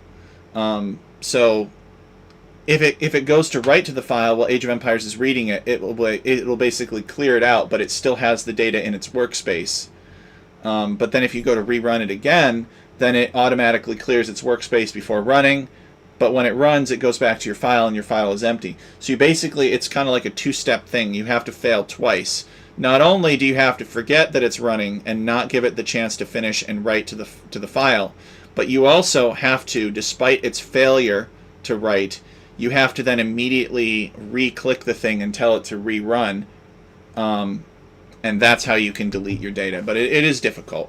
And if you are working on GitHub, then it's impossible, because GitHub tracks the changes, right? So you can just reverse the change. All right, so we're going to do base terrain forest. All right, and we're going to do number of clumps, and we're going to do 1 clump. And we're going to do number of tiles, and we're going to say that we want 30 tiles in this. We could probably even technically say that we want 1 tile, and then potentially do some... Actually, let's do that. Let's say... Actually, let's make it some small number. Theoretically, should be 1, but whatever. We'll make it 10 for now. All right, and then we should be able to put this down. And I think... Oh, spacing to other terrain types, we're going to have something like 10. All right, so it'll try to avoid other types of terrain. And so now we hit generate, and we should have a single tile of DLC black in here. And you can see it on the minimap. There it is. Okay. And now we're going to something really small.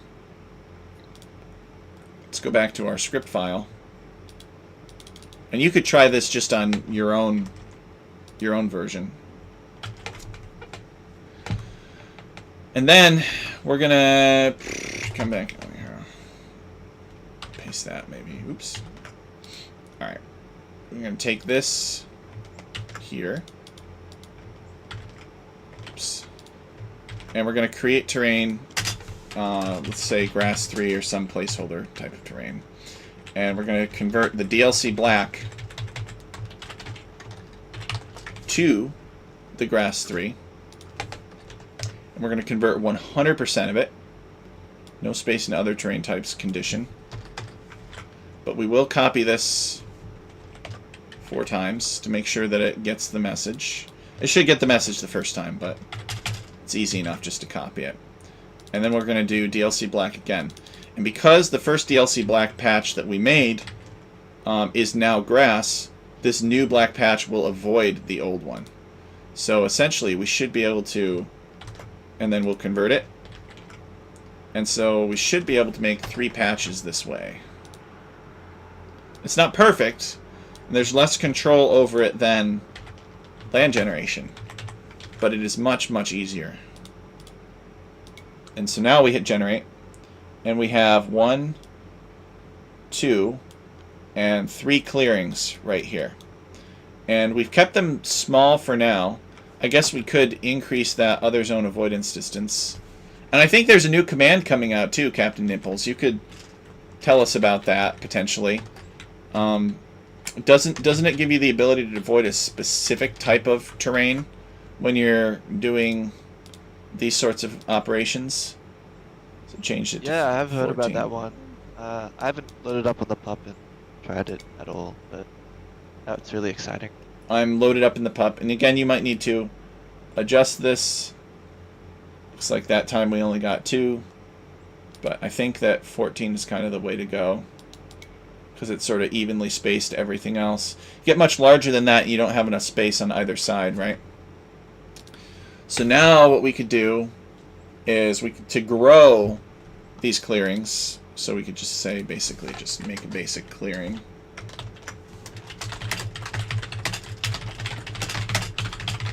Make basic clearing and convert.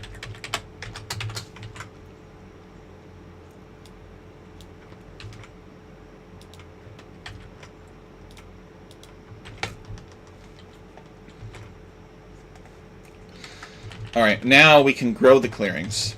And to do that, we're gonna come over here and we're gonna put down a placeholder terrain. And we're gonna say placeholder application, and we're gonna put down jungle or something. I don't know, something that's not forest. Create terrain jungle. So we're gonna create jungle from the forest, and we're gonna space to other terrain types of 2.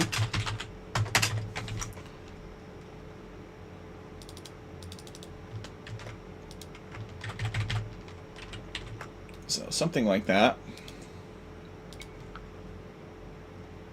So you can see that we've got jungle everywhere except for next to our clearing, which is the oak forest.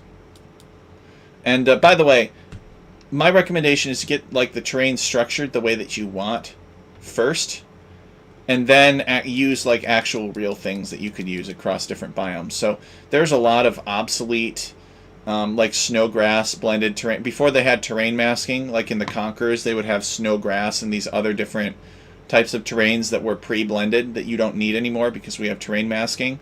That's what I recommend using for placeholders. So I'm kind of setting a bad example here, but it's a lot prettier to do it this way. So as usual, pretty always wins, right? So now we're going to absorb. So we're going to create terrain grass 3, which is our clearing type terrain. And we're going to absorb forest, and we're going to do space in other terrain types of 1. And so basically any time it's bordering another terrain within 1, it will not absorb it. And then we'll copy this 4 times. So the reason that this works to absorb the grass 3 is because it's touching grass 3 only in one location, and that is next to the clearing. So now we hit generate, and you can see that our clearing has expanded now because here's the forest and here is the jungle, and you can see that it's only 1 thick here versus everywhere else where it's 2 thick because it can't convert this forest into grass 3 because it's touching either grass or jungle on either side. Alright, and it looks like we ended up with 2 patches in this case.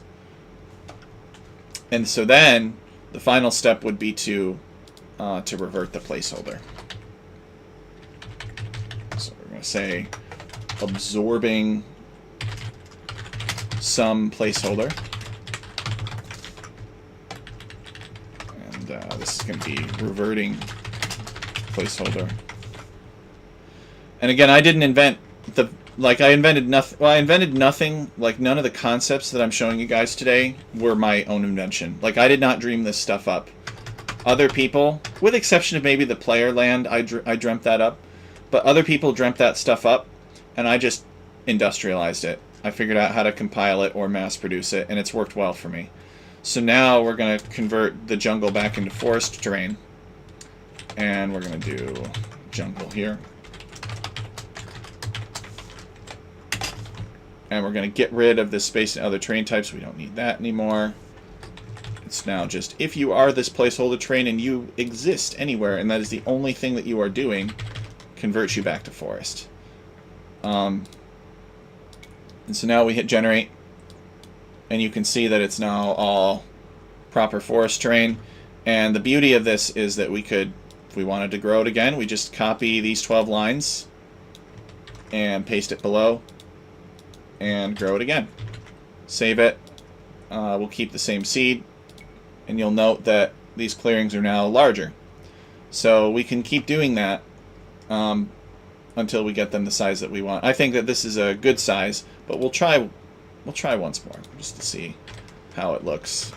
So we'll try 3 growth stages. And these growth stages are fantastic for like gobbling up extra extra random bits that are trailing, because land generation can sometimes be unclean, especially when you have like an interface between lands. It can just have all kinds of extraneous just tiles everywhere that just like, oh, that's not a very clean transition at all. So in this case we have 3 pockets of clearings.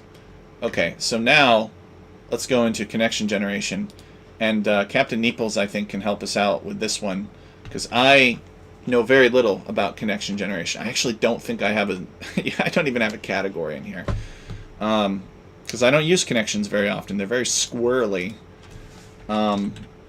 Yeah, I'm a novice with them as well. I've been trying to find excuses to learn them a bit better, but it seems like a bit of a dark art, black magic.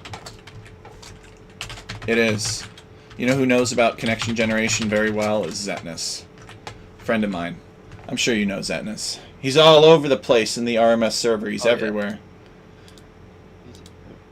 I love Zetnus to pieces. Send you the command that I used if you want to just change the names to work for your script. He's a good guy. Zetnus has helped us out a lot with maps.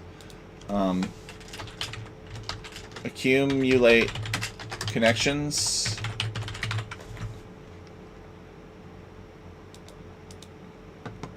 And, oh yeah, look at this stuff. Connect to non-player land. Well, that's not going to work for us. Because we don't have a land in the center anymore. So we need to do something like create, connect, player, or like create, connect player lands or something like that.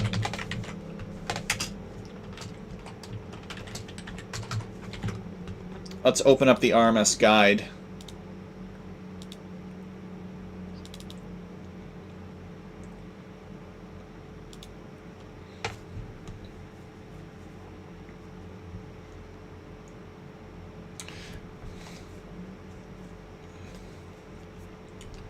Let's see what the RMS guide says.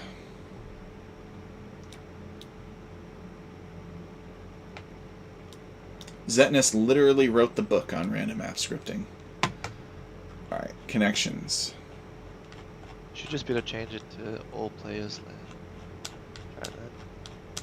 Yeah, exactly. That's what I want. Create, connect, all players land. Yeah, all players land, yeah. Connect all players land. And you have to be careful, because sometimes you can get a lot of neutral lands going on, and connections just get overwhelmed. But we only have 8 players, so it works out just fine. And so now I want to put some arguments in here.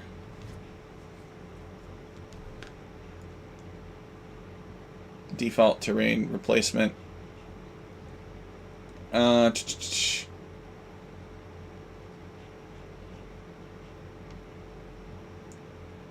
Replace terrain, so we're going to want that. You can just replace the forest with like grass or something for now. Yep, exactly. Captain Neeples, he knows. He knows! So we're going to do 2 things. Yeah, actually, that's all that we need to do, really, isn't it? Replace terrain forest with grass. But what I want to do is I also want to set terrain cost. Yeah, maybe make the terrain cost of the forest like 11. and then the terrain cost of the clearing to be like 5. So the terrain cost for the forest should be, I think that's right. 11? Is that right? Grass 3. Is this the right format?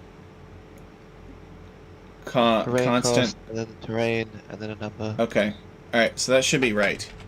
So the lower that this number is, the cheaper that it is, unless it's 0. Which in that case, it's impossible to pass through. Alright, so what did I do wrong? Yep. Do I need like a size here? Yeah, you can do terrain size. I just made it 0, 0.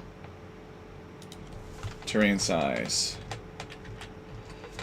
Terrain size for the Size 0, 0. grass.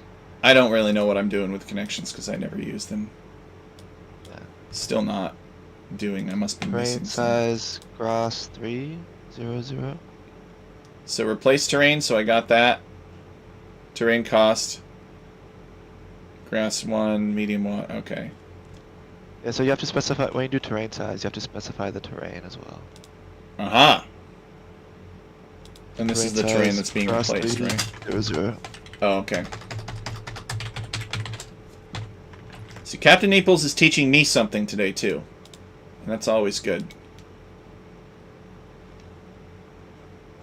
So it's not replacing it. It's working. Still not working. Nope. Must be missing something. Create connect all players' lands. Replace terrain the forest with leaves. Oh, duh. We should totally be doing that. You can get rid of accumulated connections. You shouldn't need that. Okay. And there's some bugs associated with it, so. Aha!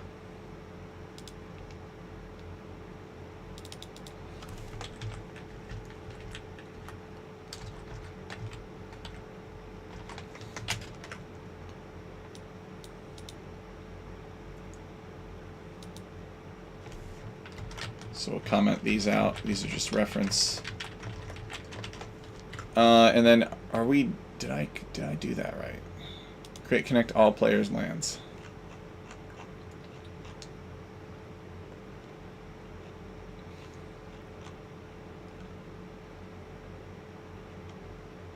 No, it's all players' land. Don't you have all players land? I think That's you what I do. have. Alright. Maybe we rerun it and see if it works without the accumulation of connections. Nope.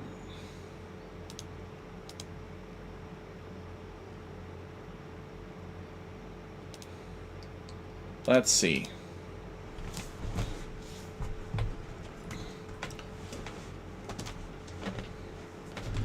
So I guess we just do default terrain replacement dirt for now, and we see if that works.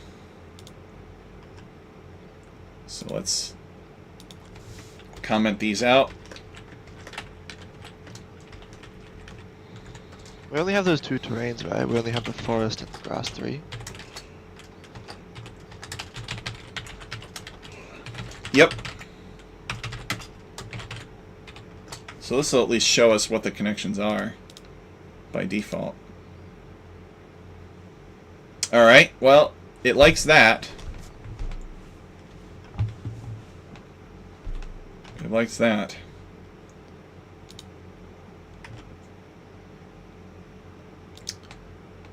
So that part is working.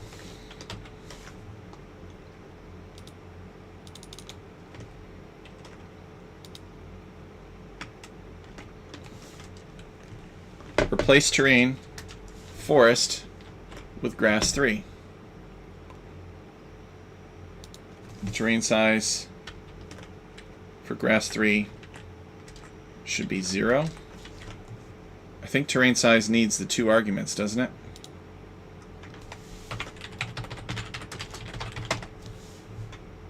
Radius and variance. I think it should be 1, 0. Yeah.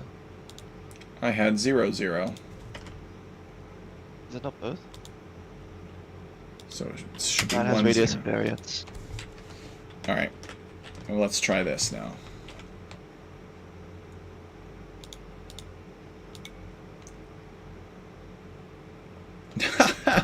Nope.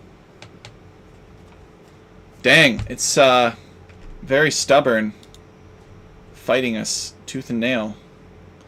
It's clearly forest, right?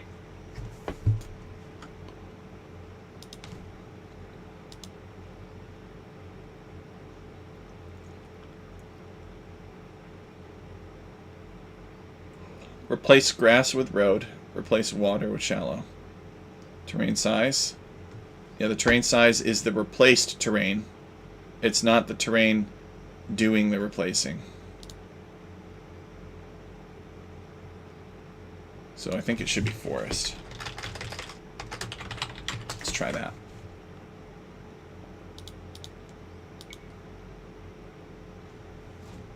Nope. So you just sent me what you have. Let me literally copy this, and all I'm gonna do is change from create connect to non-player land to what we have in here, and change the terrains. All right, so this is what you sent me. So this is known to work. Oh, really? Everything else was commented out except this? Alright, so we're going to replace terrain, forest. From the one that I said. There was an issue when I sent it over to Discord where some of the comments disappeared. And we're going to convert that forest to grass 3.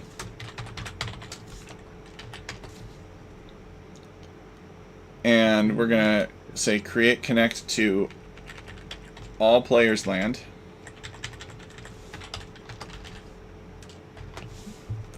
We're going to get rid of this. The only lines that should be commented out should be the second one and the last one. Second one. So not this. And the last one.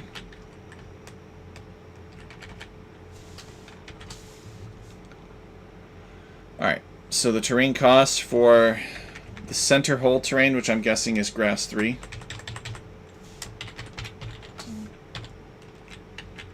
Terrain cost PL player land terrain. I'm going to comment that out. The terrain cost for the forest.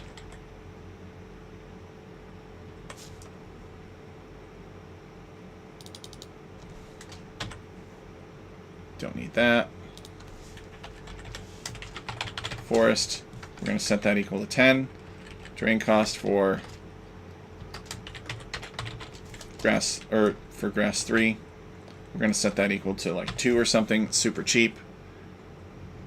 And then terrain size, center hole terrain, not sure what that is. Terrain size, this is the terrain being replaced.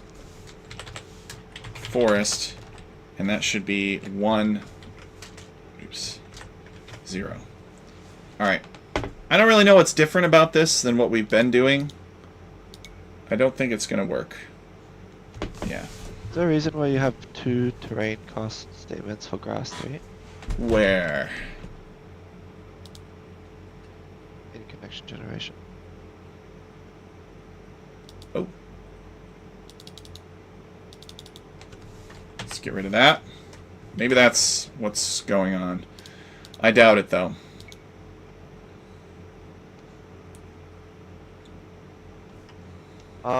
What might be happening What do you... is because the cost is so low, it's going around the entire forest. No, because when we did the test, it wasn't going around, remember? Yeah, but we're setting the terrain costs now, right? And we're making it so that... Wait, what are we making it so that... Okay. Good idea. I see Maybe what you're saying. Maybe try changing it so that the forest is cheaper than the grass, and just see if that works. 11. We could try it. We can try it. Get rid of this extra stuff.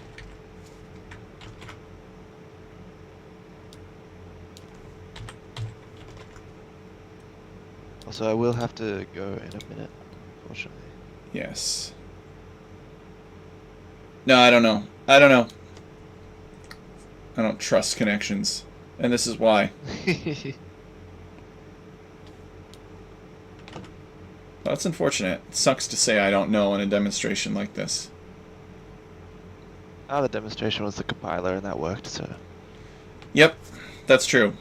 Alright, so I think the last thing that we should focus on then is, I'm sorry that we couldn't get this working. That's probably something really stupid. Maybe it's a case of presenter syndrome, where it's not working because we're presenting, and there's actually some really obvious error in here, and it's just part of the way that the universe works. So let's go back to the compiler. It'll just bake in the randomness that you need for the player lands, the desired amount of randomness that's in them. Maybe we come over here and we do like random between 15 and 16, and, you know, do like plus or minus 1 for the radius, 44, 45, 46. We'll go back to 175, 180, 185. Team grouping is 0.4. I think that's about right. We could do 0.35 and 0.45, but there's not a lot really there. We could give it slight curvature. But there's just not a lot of space to randomize these. That's kind of what we're up against here. It's not that we can't, it's that where are you going to put them, you know? Yeah. So we'll delete that. We could make them decimals, but then you won't be able to tell the difference. So, and we'll at least bake that in. Is there anything else to do? I don't think so. So we'll hit go. And then we'll send this over to you. Oh. Vertical mismatch. Oh, right. This needs to be in a vector. It's always got to be in a vector, inputting it.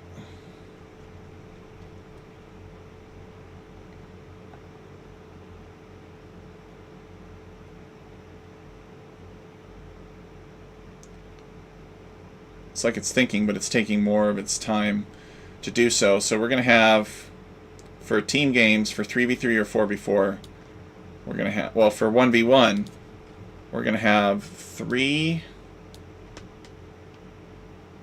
different starting locations. Actually, no. 3 times 3 is 9, because you have a different angular distance to your opponent. So we're going to have 9 different player starting locations in a 1v1 times 10, so 90 different 1v1 starting locations for players, and then times 3 is going to be 270, times 2 is 540. So it's got 540 unique player, or for unique team starting positions, you know, players relative to each other, and then it's 90 for the 1v1s. So generate here. It's a lot. And it seems like it's not too slow, so it should be a reasonable size. And yes, there's more tinkering that could be done with 1v1s, but the point was to demonstrate the compiler. Maybe, you know, we should have had a land solution here in the middle. And that probably, you know, is the right thing to do long term for the purposes of getting something quick and dirty. In a demonstration, it you know, it's fine. I think having the lands kind of just helps with the connection generation. Maybe, but that's not the reason why it was failing here. I don't know. Yeah, that still gives you more control. We won't really know. We weren't really able to test how the connections did with this. But yeah, you're right. Like if you're telling them to directly connect to these lands, then it would be better. In theory, it should be better. But we never got to test it. So let's see what the bill is in the end. We got new raw here. ended up being 970 kilobytes, so a little less than a megabyte, which is decent. It's actually pretty good. Once you get above 1.5, the game starts to protest. There were times when you could go up to 2.5, even 3, but not anymore. All right, so Captain Neeples, I can send this script to you. I really appreciate your time for you this morning, for me this evening. Hope you found it kind of like an interesting demonstration. If there's something that's relatively straightforward that you need help with setting up plans for your for any of your map creations, let me know. We don't, our guild doesn't give out access to these compilers willy-nilly, but we do give out the opportunity to work with us and like help us out with maps and stuff for our different competitions. And because really, if you want to get to know somebody, you got to put them in a stressful situation and see how they do, right? Anybody can just exchange friendly and nice messages on Discord or on Twitch and get a lot of attention and good feelings that way, but it doesn't really tell you much about who somebody is. So this is something that you could work toward if you want, being able to directly do this yourself. But if you don't have time for that or you're not interested in it, then we can help you out from time to time too. That's totally fine. But I'm not going to pass up an opportunity to show this off to the world, because I think it's good. It puts good pressure on the other communities to develop more advanced and randomized random map scripts. So it gives me the opportunity to talk about that, and potentially kind of wiggle a carrot here and see if I can get more creators to help us out with maps throughout our competition. So I really appreciate your time, and I want you to know that even if you take this and you set it aside, I still made a cool video out of it. So like I still win. But yeah, helping people with maps is what we do. So it takes an hour or two to set something up for you, even if that's all that you want. That's totally fine. Like once every month or something like that. It's totally fine. So I really appreciate your time. Do you have any other questions for me before I end the stream? Well, look, I'd love to ask you a bunch of questions, but I do kind of have to run. I guess the main question, I'll just be curious about something you just said, is related to that idea of you don't hand out the compiler willy-nilly, and is that so that you can convince more people to make more maps for the Alchemy League? In part that's the reason. The other reason is because this compiler represents maybe at least dozens, possibly hundreds of hours of my time and hopefully time within the community to develop.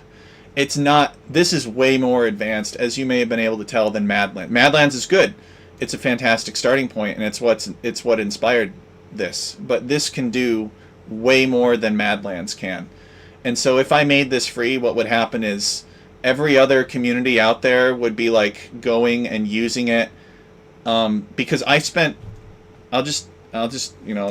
go on a little bit of a soapbox here. The maps that are selected for high level like S tier tournaments in Age of Empires are good maps. They have good people looking at these maps. They've got experienced guys, Krazini, Zetnus. A lot of these guys have been in, Krazini especially, but Zetnus as well, have been involved. They are good maps. But they don't have access to the same compilers that I have. So it was my hope that if I spent my time making the compilers and like being able to develop all these features and do all this cool stuff, that I would be able to win some of these map contests. And I can't win these map contests because nobody knows who I am. And that's kind of a big part of it. A lot of folks do really well showing up on the stream and shaking hands and schmoozing and everything like that. So if I just gave this away, I would lose the only advantage that I would have, which is the functionality, the actual quality of the product. I don't have a very strong marketing department, if you follow my analogy. I don't know these people very well because I spent my time making compilers and doing like my own independent projects. So hopefully that helps you understand why I can't just give it out. I want to help people, but at the same time, if I just gave this out willy-nilly, then the people that I'm helping would just use this compiler to make their own creations even better, and I wouldn't stand a chance at any of these map contests, even if I did decide to start bidding again. So that's why. That's really interesting. It's I have a long sorry sob story with like map contests and like, and you know it, and this isn't just like an Age of Empires thing. Like this is a business thing too. Like sometimes businesses will spend more money on marketing, other businesses will spend more money on engineering.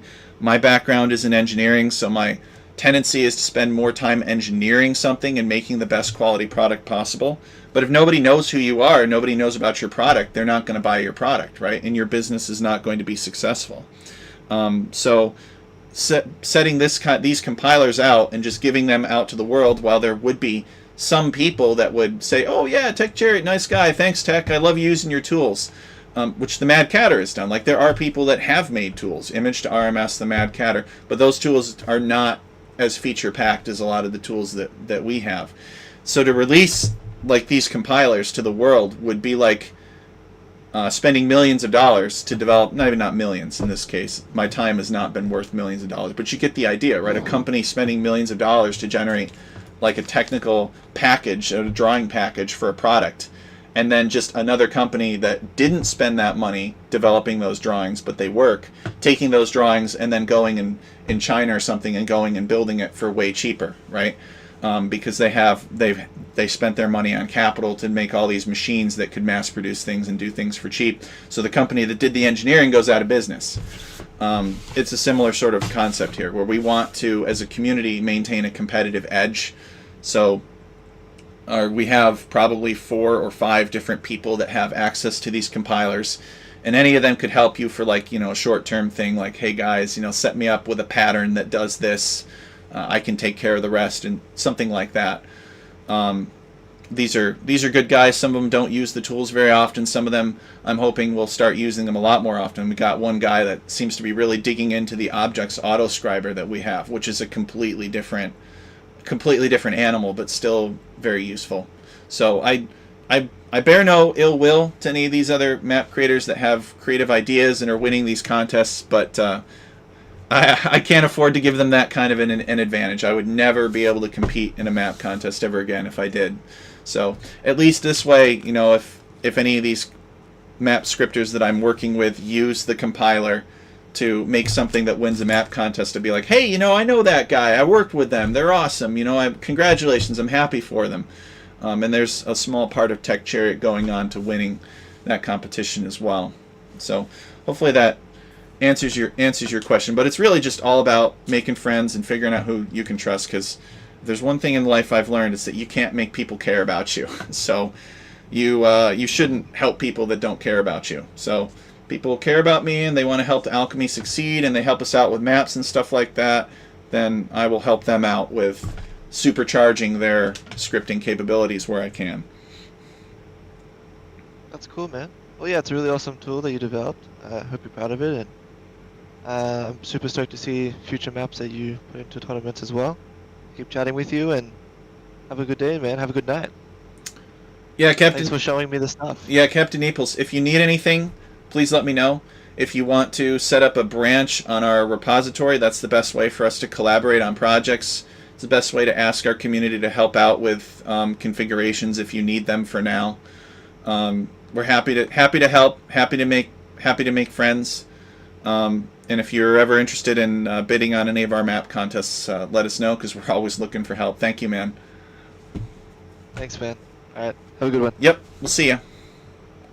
Bye.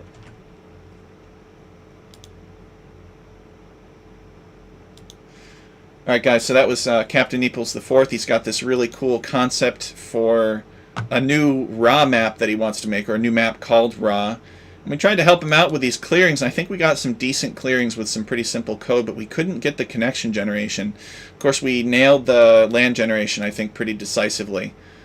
So he seemed to be pretty happy about that. So we'll send him the script here, and he'll probably repurpose it for his own purposes, for his own designs and stuff, which is a good thing. He'll rename a bunch of different terrains and stuff, and that's good, and he'll continue to work on it. But hopefully we gave him some ideas, and hopefully he'll be back. Maybe he'll be back to help us out with maps. We'll see.